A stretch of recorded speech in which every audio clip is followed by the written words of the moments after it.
आप सबको नईमा अहमद महजूर का सलाम पहुँचे।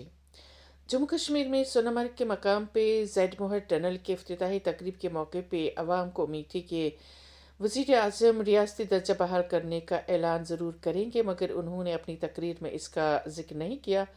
ताहम वक्त पे इसे बहाल करने की बात दोहराई। वो वक्त कब आएगा, इसका इदराक वज़ीर आज़म को है।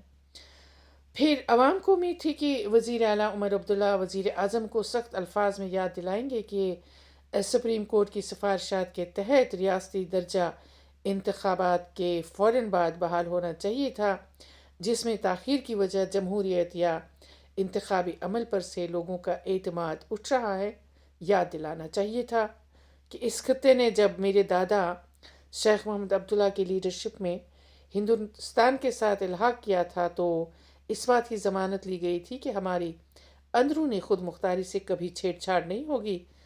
लेकिन उमर अब्दुल्ला ने अपने दिल को अहम बताकर कहा कि मेरा ये दिल कहता है कि रियासत का दर्जा दोबारा बहाल होगा।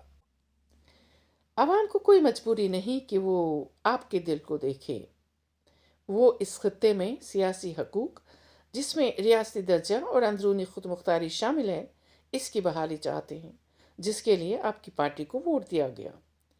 अगर एनसी समझती है कि माजी की तरह इस बार भी आवाम को बहलाया जाएगा, तो हुक्मरान जमात के लिए मशवरा है कि आज की नस्ल न तो सन 47 वाली है, जब आवाम को कई साल तक पता ही नहीं चला था कि खिते के बारे में क्या फ़ैसला हुआ है, और न ये सन 77 की नस्ल है, जिनको इंदिरा अब्दुल्ला अकॉर्ड का जहरीला घूंट पिलाया गया था।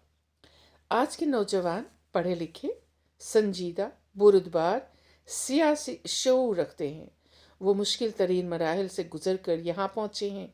उन्होंने उस वक्त जन्म लिया है जब वादी में खून खराबा चल रहा था, जब बंदूक के साये में रहकर इन्होंने अपनी तारीख बढ़ी है और इस तारीख के ऐनी शाहिद बन गए हैं।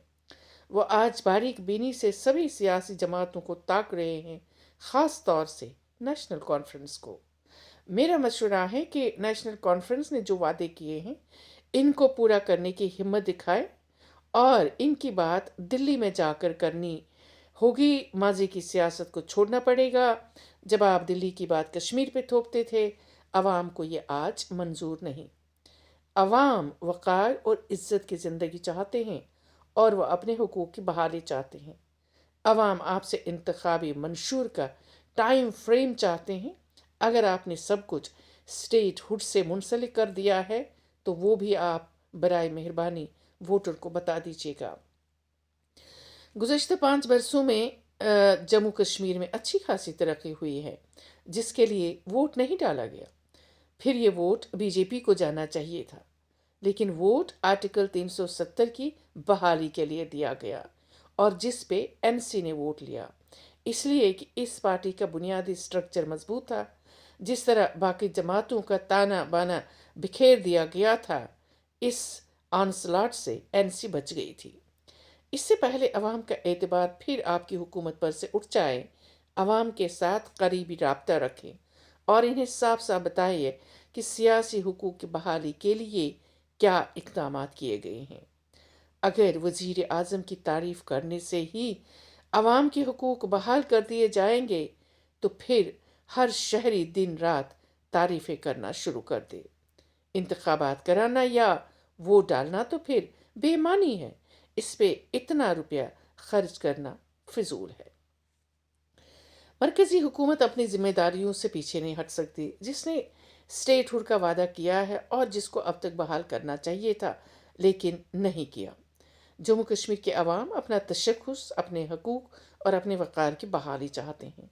अगर हुकूमत जमहूरियत और जमहूरी हकूक़ की पासदार है और इसको अहम समझती है, और वो भी जम्मू कश्मीर के सरहदी इलाके की हैसियत से, तो वो मज़ीद तजुर्बे करने से गुरेज करे, आवाम से दूर रहने के बजाय क़ुर्बत पैदा करे, ताकि ये ख़ित्ता ख़ुद को जदीद सदी की एक कॉलोनी न समझे, बल्कि एक मुल्क के इज़्ज़तदार शहरी, जिन्हें अपने हकूक़, अपने वक़ार के साथ ज़िंदा रहने का हक़ है। अपना ख्याल रखिएगा। अल्लाह हाफ़िज़।